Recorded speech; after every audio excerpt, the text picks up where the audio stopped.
성령 충만한 제자들이 말씀을 아주 강력하게 선포할 때 그 말씀을 받는 사람들이 마음에 찔림을 받고 우리가 어찌할꼬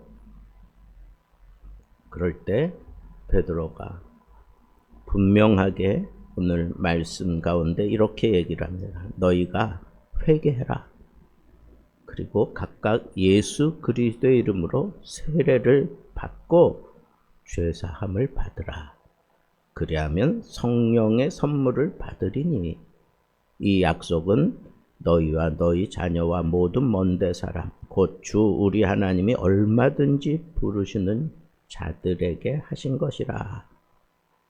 그렇게 분명하게 얘기하면서 계속 확증하며 권하여 이 패역한 세대에서 구원을 받으라.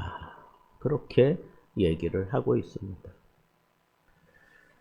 성령께서 오셔서 교회를 탄생시키는 장면이 바로 이 장면입니다. 회개하고 이 패역한 세대에서 구원을 받기 위하여 예수 그리스도의 이름으로 세례를 받는 것. 바울도 이 부분을 아주 중요하게 다룹니다. 그래서 성령으로 세례를 받는 것, 그것을 아주 중요하게 다루면서 얘기를 합니다. 그래서 내가 그리스도와 함께 십자가에 못 박혔나니 그런즉 이제는 내가 산 것이 아니요 내 안에 그리스도께서 사신 것이라. 이제 내가 육체 가운데 사는 것은 나를 위하여 자기 몸을 버리신 하나님의 아들을 믿는 믿음 안에서 사는 것이라. 그게 바로 교회의 모습이고 그게 바로 변화된 구원받은 사람의 모습이잖아요. 그러니까 교회가 뭐냐? 회개하고 구원받은 사람, 예수 그리스도의 이름으로 구원받은 사람, 성령의 역사에 의해서 성령 세례를 받은 사람들의 모임이 그게 바로 교회예요. 교회라고 하는 단어도 세상에 있는 사람들을 바깥으로 불러낸다. 그게 교회의 의미예요. 에클레시아. 그러니까 에크는 바깥으로 그런 뜻이고 클레시아라고 하는 것은 불러낸다 그런 뜻이에요. 불러낸다. 콕 찍어서 불러낸다 이거. 그러니까 여기 모인 사람들이 이 말씀을 따라 이 권함을 따라 그들이 확증하는 그런 모습을 보며 사람들이 세례를 받고 구원을 받아서 신도의 수가 3,000명이 더했다 그랬어요.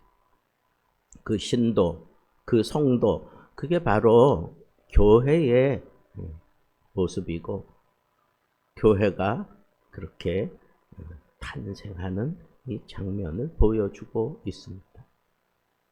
성령께서 이곳에 오신 가장 두드러진 목적은 뭐냐? 그건 바로 예수 복음을 증거하기 위함인데 예수 복음이 증거되는 곳마다 이 사역이 계속되어야 되는 거예요. 말씀을 통해서 외치고 그 말씀을 받은 자들이 심령의 찔림을 받고 우리가 어찌할꼬 하는 그런 애통함이 있고 그리고 통회하고 자복하고 성령의 세례를 받아 구원을 받고 이 패역한 세대, 사도 바울의 표현을 빌리자면 악한 마귀의 그 종로를 타던 자리에서 구원함을 받아 하나님의 자녀가 되는 것, 그게 바로 세례고 그게 바로 구원이에요. 그렇게 구원받은 사람들이 있어야 교회가 제대로 교회라고 얘기할 수 있는 거예요. 교회 안에 구원받지 못한 사람들이 줄을 이루어 공동체를 형성했다고 생각해 보세요. 교회가 교회 구실 제대로 할 수 있겠습니까? 그렇게 할 수 없어요. 그래서 곧바로 이어지는 내용을 보세요. 이렇게 성령으로 말미암아 탄생한 교회의 삶의 모습을 한번 보세요. 얼마나 특별하고 대단한지. 첫째는 사도의 가르침을 받았다 그랬어요. 사도의 가르침을 받았다. 정확한 원문의 의미를 보면 사도들의 가르침. 사도들이 12명인데 12명의 사도들이 한 가르침.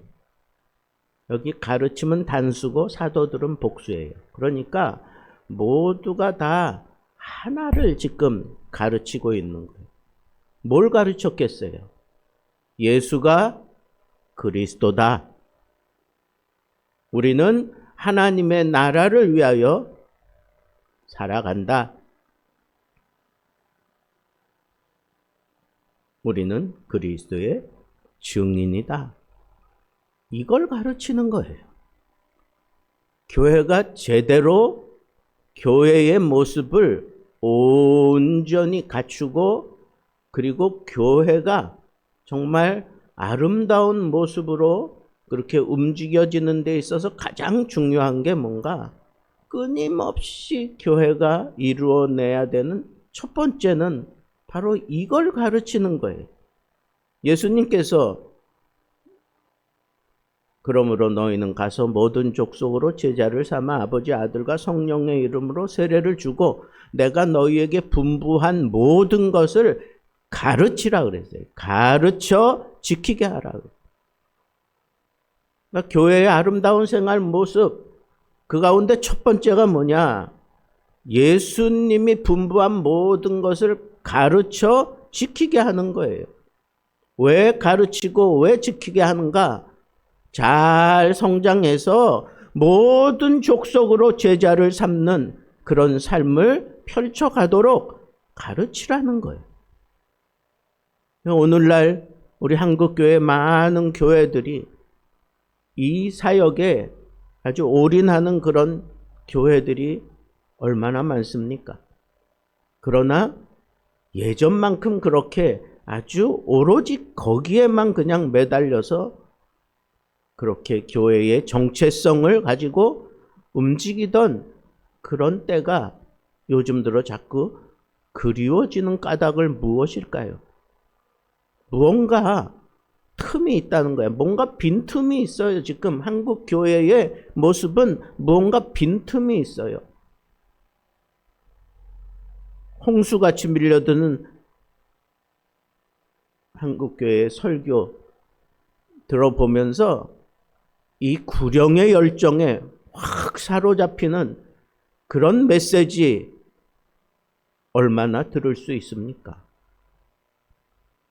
이것이 예수 그리스도다라고 외치는 그런 설교가 도대체 얼마나 되는 겁니까? 성령이 우리에게 임하시면 우리가 권능을 받는다 그랬는데 무슨 권능인가? 온 세계로 나아가서 그 사람들을 가르치고 지키게 할 수 있는, 그러므로 인하여 예수 제자 삼는 그런 능력, 그렇게 변화시키고 그렇게 탄생시키는 그런 놀라운 살아있는 역사, 그런 것들이 언젠가 부터 한국 교회에서 슬그머니 자취를 감추고 있는 것 같아요. 셀 처치 이런 것들이 들어와서 그런 쪽으로 포커스를 맞추고 그러지만 엄밀히 얘기하면 정말 이 구령의 열정에 사로잡혀서 제대로 가르침을 받고 제대로 증인의 사역을 한다기보다는 초점이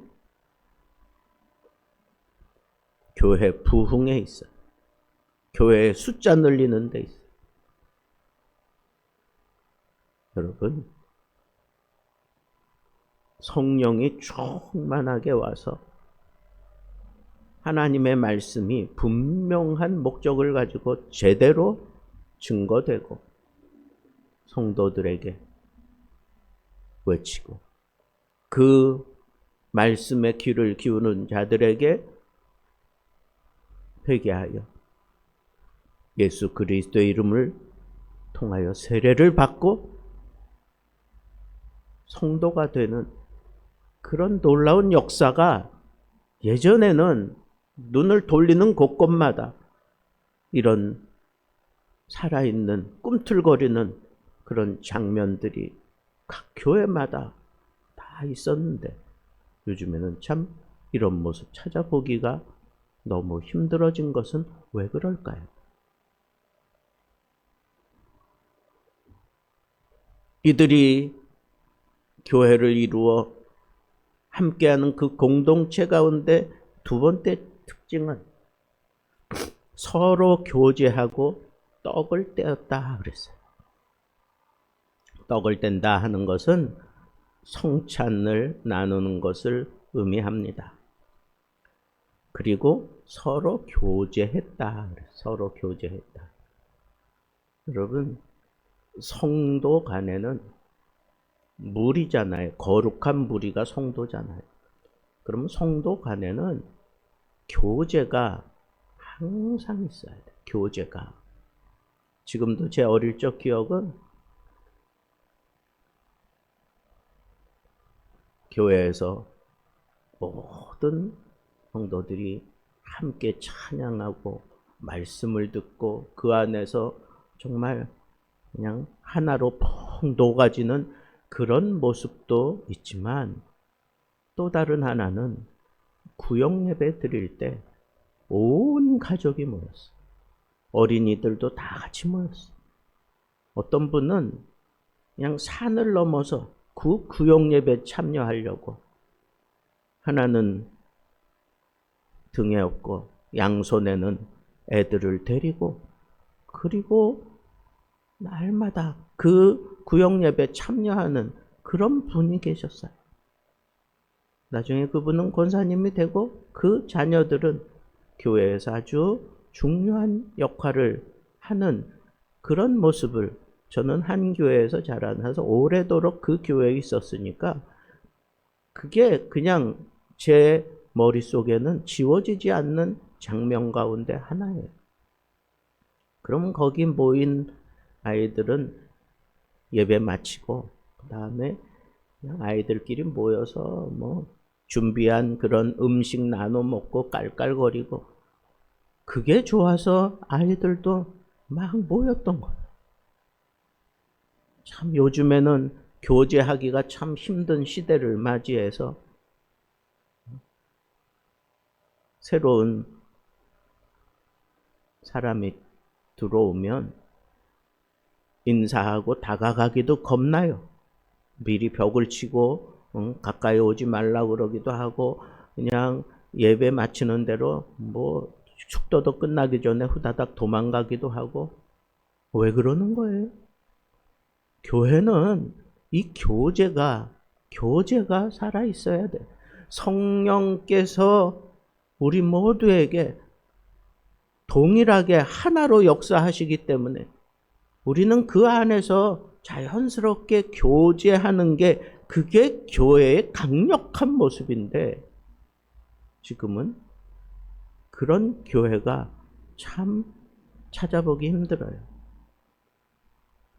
가끔 어느 교회에 찾아가서 예배를 드릴 때가 있었어요. 예전에 부목사 생활을 하고 이럴 때에는 일부러 이름 있는 교회들 찾아다니면서 이름 있는 그런 목회자들 설교 듣고 싶기도 하고 그 교회는 어떻게 생활하고 있는지.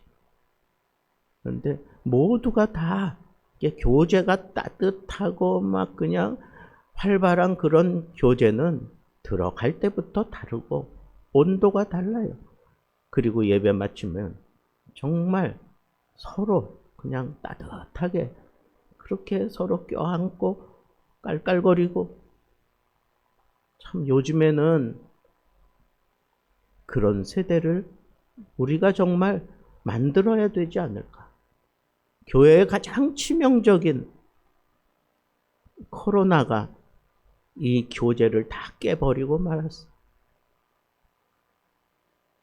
교회가 냉랭해지고 교회가 교제를 할 수 없는 그런 아주 폭풍이 이 지구촌에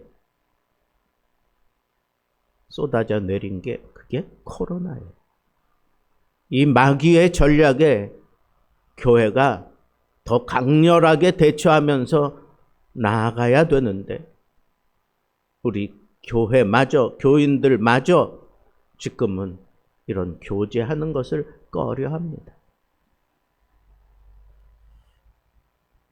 성령이 만드는 공동체는 교제가 활발한 공동체였어요.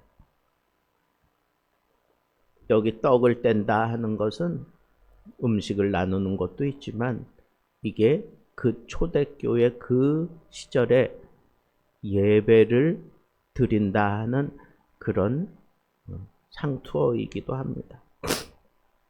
그러니까 인간적인 모임의 어떤 그런 교제가 아니라 기도를 통해서, 예배를 통해서 이렇게 나누는 교제임을 우리가 생각할 수 있습니다.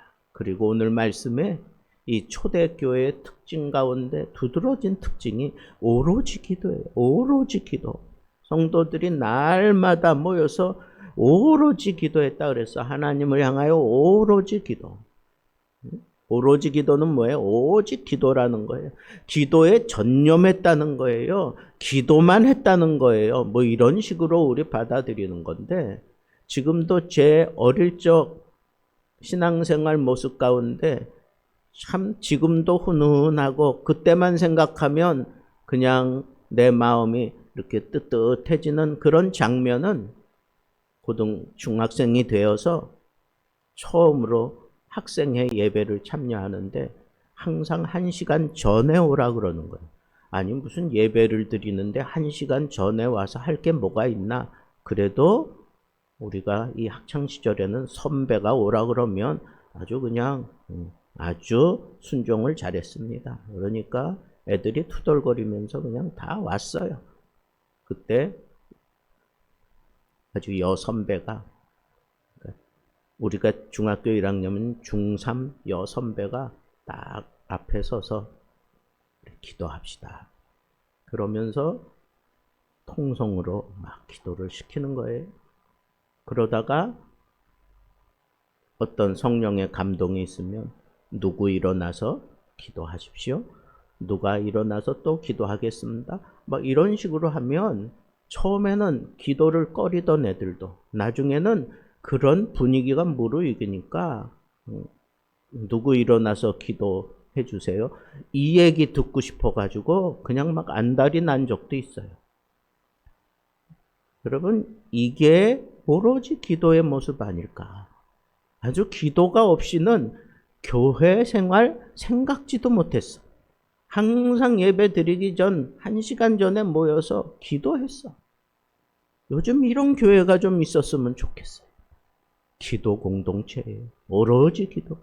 힘들고 어려울 때 모여서 기도하고, 또 무언가 준비할 때 기도하고, 또 하나님 앞에 바라는 바가 있으면 또 모여서 기도하고, 그러면서 교회를 풍요롭게 그렇게 만들어 가던 그런 모습들이 자꾸 생각나고 그리워지는 것은 왜 그럴까요? 이거 우리나라가, 우리 교회가 지금 살려내야 될 모습이에요. 사랑의 공동체였어요. 재산과 소유를 다 나누었어요. 다 헌납하고 그걸 가지고 서로 네 거 내 거 없이 그렇게 사도의 그런 지도를 통해서 골고루 이렇게 나누며 그렇게 필요를 채웠습니다. 그 밑바탕에 사랑이 있다는 거예요. 사랑이 없이 어떻게 내가 내 재산을 팔아서 거기 내놓을 수 있어요?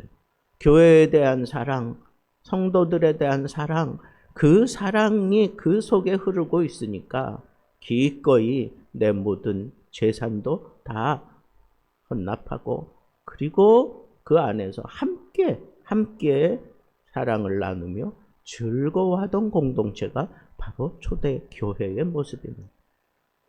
무엇보다도 이 초대 교회는 예배 공동체예요. 성전에 모였을 때도 예배, 집에서 모였을 때도 예배, 하나님을 찬미하고 성전과 집에서 하나님께 예배하던 공동체, 그게 바로 초대 교회의 생활 모습이었습니다. 예배가 없이는 생각지도 못하는 그런 삶을 살던 것이 바로 초대 공동체의 모습이었습니다. 예배 때문에 사는 사람들이 제가 자랄 때만 해도 얼마나 많은지 몰라요. 참 힘들고 어렵고 하루 끼니를 채우기도 어려웠던, 그저 길거리 나가서 어떻게 해서 무엇을 해서라도 그날의 양식을 얻어야 목숨을 연명하던 그런 시절도 없잖아 있었는데, 그런 사람들이 교회에 들어와서 하나님 앞에 눈물로 기도하며 예배 드리는 그런 광경들이 그게 싫지 않았어요. 냄새 난다고 누가 그렇게 천박하게 취급하지 않았습니다. 옷차람 남루하다고 누가 그렇게 막 밀어내고 그러지 않았습니다. 그 당시에는 그런 모습들을 통해서 오히려 가진 자들이 나누어 주고 뭔가 좀 서로 필요를 채워주는 그런 모습들, 그게 예배 시간에 그냥 예배 광경 속에 그게 다 포함되어 있었어요. 그게 바로 초대교회의 아주 강력한 모습이었습니다. 그러니 자연적으로 따라붙는 게 뭐겠어요? 하나님께서 그 모습을 기뻐하시며 하나님께 영광 돌릴 뿐 아니라 그 세상 사람들에게도 칭찬 듣는 그런 교회 생활하는 그 초대교회를 하나님이 크게 복을 주셨어요. 날마다 구원받는 자를 더해 주셨다 그랬어요. 날마다. 여러분, 이게 살아있는 꿈틀거리는 교회 공동체의 모습입니다. 많은 교회들이 초대교회로 돌아가자라고 하는 것은 바로 여기 있어요. 초대교회의 이 공동체의 모습을 우리가 다시 우리 삶 속에서 회복하자는 거예요.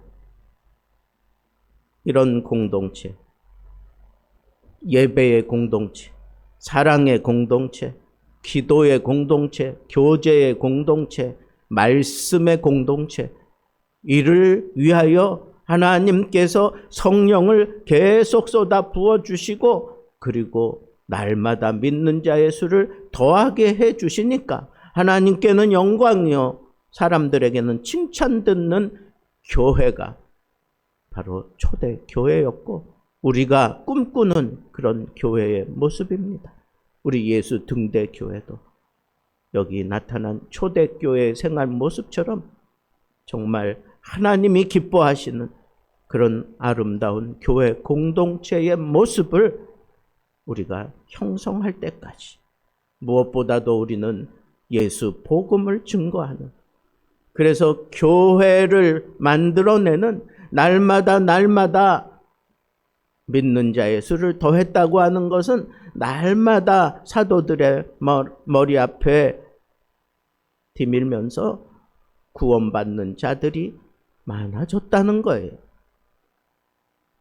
그것은 계속해서 이 말씀이 증거됐다는 거예요. 너희가 예수 그리스도의 이름으로 세례를 받고 이 패역한 세대에서 구원을 받으라 하는 이 말씀이 계속해서 선포되어지고, 그것을 계속 교육받고 그것을 자기 삶 속에서 실현해가는 그런 온전한 그런 교회의 모습이 우리 교회가 되어서 이 말세를 준비하고 이 말세에 하나님께서 붙들고 사용하시는 그런 교회가 되기를 우리 주님의 이름으로 축복합니다.